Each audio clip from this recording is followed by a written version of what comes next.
지금 사람들이 집값이 굉장히 비싸다고 합니다. 강남 같은 경우나 상급지 한강벨트는 여전히 가격이 비싸고 꿈이 멀어지는 듯한 느낌들을 받을 수는 있습니다. 실질적으로 그런 체감을 할 수 있는 부분들이 신문도 보면 알 수 있습니다. 지금 노량진의 국평 분양가는 25억 시대, 더 멀어지는 서울자가의 꿈이라고 합니다. 근데 저는 개인적으로 비싸다고 집값이 이제는 내 꿈도 멀어지지만은 집값이 이제 비싸니까 이제 멈추겠지라는 반대적인 생각들도 하지 않았으면 좋겠습니다. 노량진의 국평이 25억 시대. 저는 노량진 국평이 25억이 아니라 나중에 노량진 뉴타운이 이제 완성이 되면은 뭐 1구역, 3구역 같은 경우는 3구역 같은 경우가 지금 조금 더 빠르죠. 그런 지역들은 이제 대장 지역이기 때문에 30억이 훌쩍 넘어갑니다. 나중에 평당 1억이 훌쩍 넘어가는 지역이에요. 그런 지역들도. 근데 원래 이렇게 난 지금 서울 자가의 꿈 너무 멀어지고 있어 라고 생각하지 말고 원래 집값은 지금 사실은 비싸긴 합니다. 그런데 내가 원래 집을 사려고 할 때가 제일 비쌈을 체감하는 시기입니다. 오늘 오전에 상담을 하신 분이 있습니다. 근데 그분이 전문직의 남편과 자기가 공무원인데 되게 많이 놓쳤다는 거예요. 처음에 놓친 게 LCD 분양 20억 할 때 너무 비싸서 포기해서 놓쳤대요. 그리고 어떤 꼬마 빌딩을 살려고 했는데 그 당시에 한 20억 정도인데 1억을 서로 딜을 못해가지고 놓쳐서 몇십억을 손해를 본 거예요. 그때는 그게 너무 비쌌으니까. 아주 오래전 얘기니까요. 그래서 과거에 내가 얼마가 비싸다라고 판단되는 것들은 그 당시에 비싸게 체감될 수 있지만요. 시간에 맡겨버리면요. 그게 지나가면서 비싸지 않음으로 체감될 수가 있습니다. 그렇기 때문에 비싸다고 비싼 건 맞지만은 무조건 비싼 것에 대해서 이제는 이렇게 비싸니까 집값은 멈출 거야 라는 부정론이나 비싸다고 내가 집을 사는 걸 포기하지 않았으면은 좋겠다라는 생각이 듭니다. 사실은 여기 나오는 노량진 같은 경우는 굉장히 좋은 지역입니다. 제가 이제 짧게 좀 설명을 드리면 입지도 오늘 또 같이 얘기를 좀 하면 좋으니까 일단은요. 우리가 서울이 있는데 이 노량진은 동작구라는 데 있어요. 동작구가 요렇게 있습니다. 근데 동작구는 크게 봐서 요 왼쪽으로 가면은 뭐가 있죠? 여의도가 있습니다. 그리고 이쪽으로 가면 뭐가 있죠? 서초, 강남이 있습니다. 그리고 위로 가면 뭐가 있죠? 용산이 있습니다. 좋은 건 다 있네요. 그리고 여의도, 그 다음에 마곡, 그리고 강남하고 서초하고 다 연결되는 동작구는 9호선이 있습니다. 요렇게. 동작 자체가 굉장히 좋아요. 7호선도 있고요. 그런데 여기 이제 또 한강까지 있잖아요. 요렇게. 위치가 너무 좋죠. 어디든 다 갈 수 있는 지역이에요. 그런데 여기에 흑성 뉴타운이 있죠. 흑성 뉴타운이 아크로 리버하임이 30억 초반입니다. 축이 두 개가 있는데 흑성 뉴타운과 노량진 뉴타운이 있어요. 이 두 개가 동작의 큰 축입니다. 기둥 같은 존재예요. 근데 이 노량진은 한강을 조망할 수 있는 지역이 13대장 입지가 있죠. 근데 요 입지가 이 흑석보다 입지 가치가 더 좋습니다. 지금 흑석의 대장이 30억 초반입니다. 지금 노량진은 굉장히 비쌉니다. 그런데 여기에 1구역은 관리 처분이 안 났기 때문에 갭 투자도 됩니다. 물론 갭 투자 비용은 많이 듭니다. 이런 지역들 굉장히 좋은 겁니다. 이게 무섭습니다. 근데 지금 비싸거든요. 막 투자하려면 한 20억 들어가요. 엄청 비싸죠. 그런데 용기가 있다면은 이 노량진 뉴타운은 비싸지만은 여력이 되면 들어가면은 좋은 선택이 될 겁니다. 굿초이스가 될 수 있습니다. 입지가 워낙 좋으니까. 그래서 지금 이 노량진이 나와가지고 얘기를 드리는 건데 노량진은 많이 비싸졌지만은 돈이 된다면 갭 투자를 할 수 있다. 1구역. 3구역은 관리 처분인가 난 걸로 알고 있는데 안전마진이 아직 충분히 남아있어요. 비싸지만은. 이게 그래서 제가 얘기하는 게 절대적으로 비싸죠. 상대적으로는 이게 준공이 되었을 때 상대적으로 가격이 저렴하게 될 겁니다.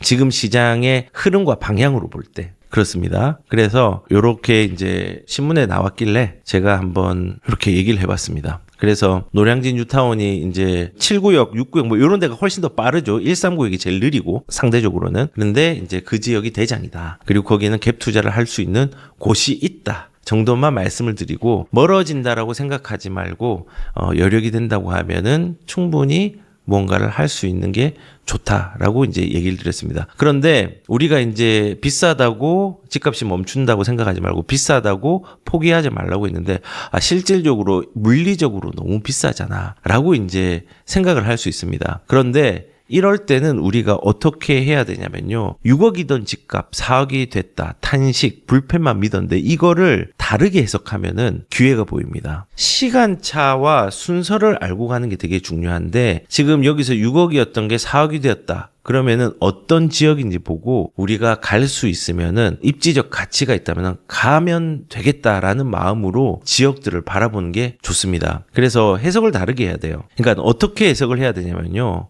요것도 제가 PT를 좀 보여드릴게요. 지금 보면은 수도권의 이번 주 기준으로 오늘 기준으로 수도권의 가격 변동률이 KB 기준으로 가장 높았던 곳이 강북구입니다. 그리고 경기 성남 수정구 우리 성남시의 구도심이 0.66으로 나왔고 그 다음에 구로가 0.6이 나왔습니다. 지금 현재 수도권의 가격 변동률이 가장 이번 주에 높았던 데가 이런 지역입니다. 그 다음에 한 4위 정도 되는 게 0.60 안양 동안구. 동안구도 꽤 높게 나왔습니다. 그리고 관악구.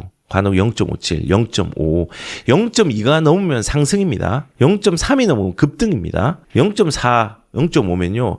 진짜 시장이 센 시장입니다. 센 시장. KB 기준으로. 자, 그런데 이게 이제 지금 현재 잘 나가는 아이들입니다. 지금 많이 움직인 지역은 이렇고 그 다음에 얼마 전에까지 많이 움직였던 지역이 어디냐면요. 이런 지역이죠. 강남구. 강남구는 0.14 마이너스가 됐고 서초는 0.6. 그래도 상승세죠. KB 기준입니다. 한국 부동산 기준으로 마이너스 잡았는데 송파구 0.18. 아직까지 상승세로 나와 있습니다. 상급지는. 그리고 용산 예전에 잘 나가던 친구들 상승률로 볼 때 0.19 경기도는 0.14 분당구는 0.18로 상대적으로 입지가 안 좋은 아파트들보다 조금 더 속도가 느리죠. 근데 보시면은 여기서 이제 좀 봐야 되는 게 이제 이런 거죠.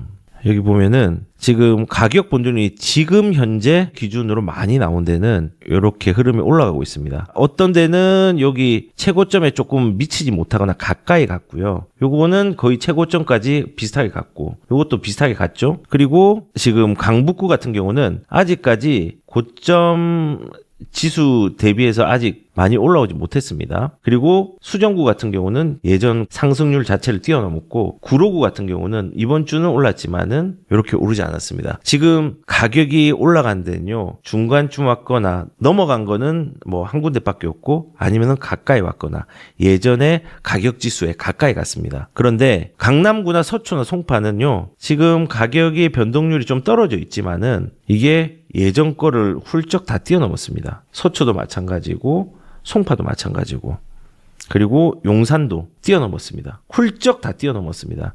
이게 예전에 명성을 가졌던 친구들입니다. 그러면은 우리는 방금 제가 노량진 너무 비싼데 이거 사야 되는데 너무 비싸서 못 사자요 라고 하면은 내가 돈이 많이 없잖아요. 한 2억이 있어요.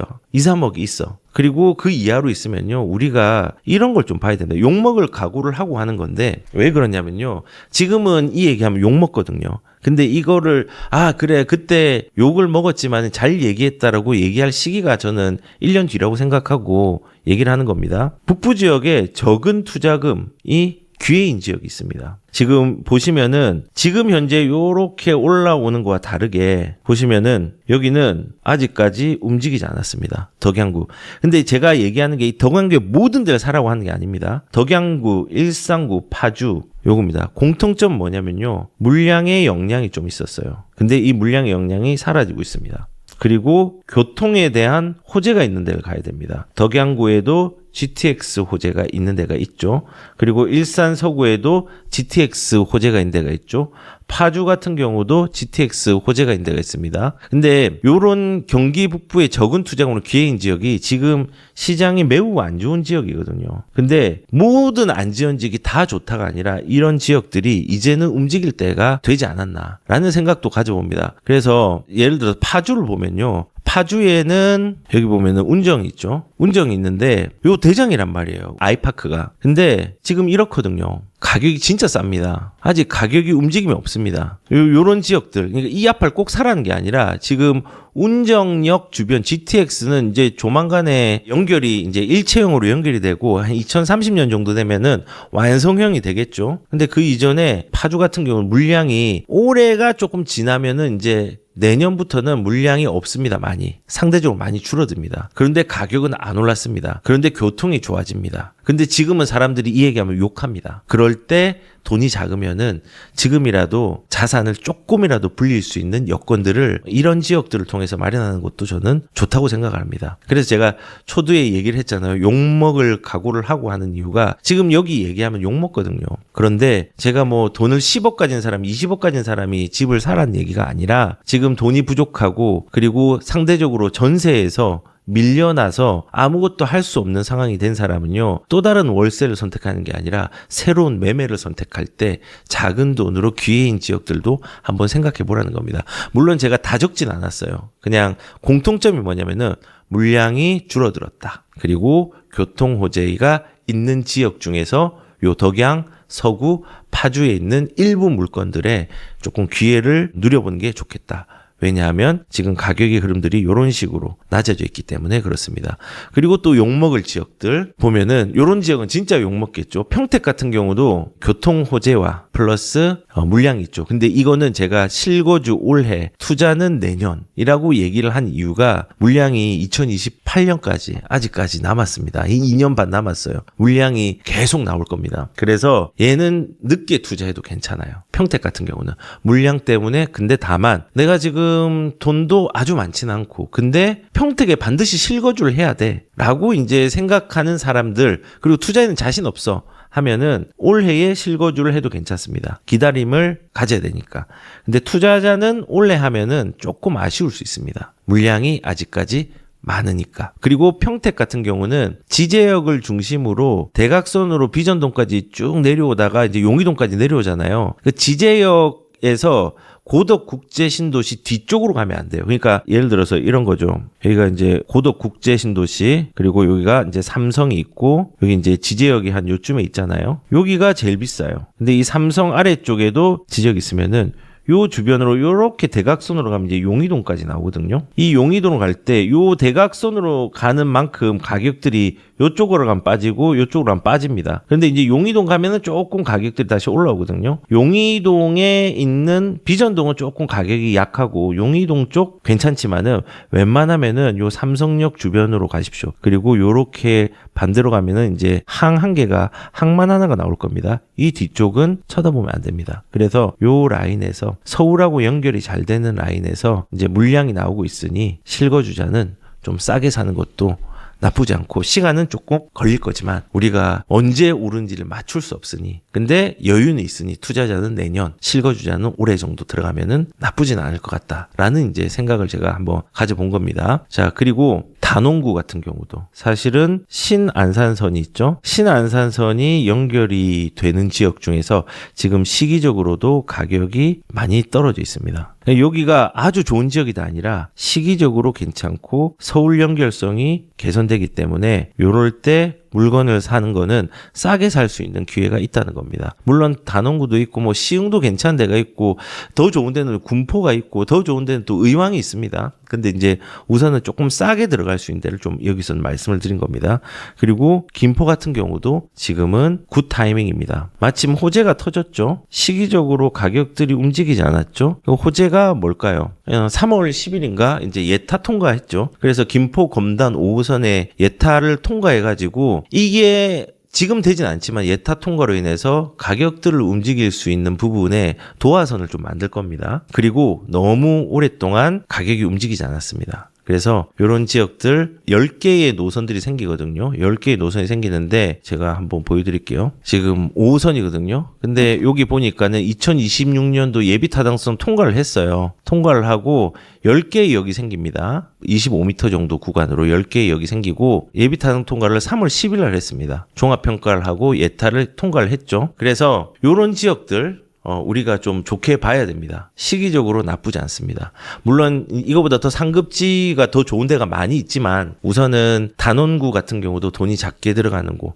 평택 같은 경우도 돈이 조금 작게 들어가는 물건들이 있고 김포도 조금 상대적으로 덜 들어가는 김포랑 검단은 좀 많이 올랐죠. 그리고 파주도 정말 좋은 기회. 여기는 물량이 소진되는 시점에 이제 거의 돌아있기 때문에 2025년도에 접근하면 참 좋은 지역. 그다음 서구 덕양구도 서로 연결이 되어 있는데 공통점은 교통호재. 그리고 여기 김포, 단원, 평택도 공통점은 교통호재. 그리고 물량을 활용하는 거는 평택. 이렇게 해서 이런 지역들이 돈이 부족하다면 내가 서울에 들어갈 수 없으면 서울에 한 번에 들어가야지 라는 생각하지 말고 들어가기 전에 시기적 기회를 이용해야지 라는 방식으로 우리가 적용을 좀 하면 됩니다. 욕 많이 먹겠죠? 왜냐하면 일산에 사시는 분들 속 터지거든요. 되게 불쌍한 지역이거든요. 김포 물량에 얻어맞고 그다음에 파주 물량에 얻어맞고 저기 인천 검단도 건너편에서 물량이 있으니까 또 얻어맞고 그리고 한 4, 5년 뒤에는 이제 창릉 신도시에 얻어맞을 거고 되게 안타까운 지역입니다. 근데 시기적으로 저점에 와 있는 것은 맞다. 그렇기 때문에 지금 이재명 정부에서 매물 양도세 중과에 대한 부분들이 유예가 종료가 된 이후에 옆으로 확산 속도들은 조금 있을 거거든요. 그때 서울의 중심지에 접근이 편한 물건들을 유심히 살펴봐야 되고 시기적으로 가격이 움직이지 않은 지역들을 유심히 살펴봐야 됩니다. 그래서 제가 이렇게 말씀을 드린 겁니다.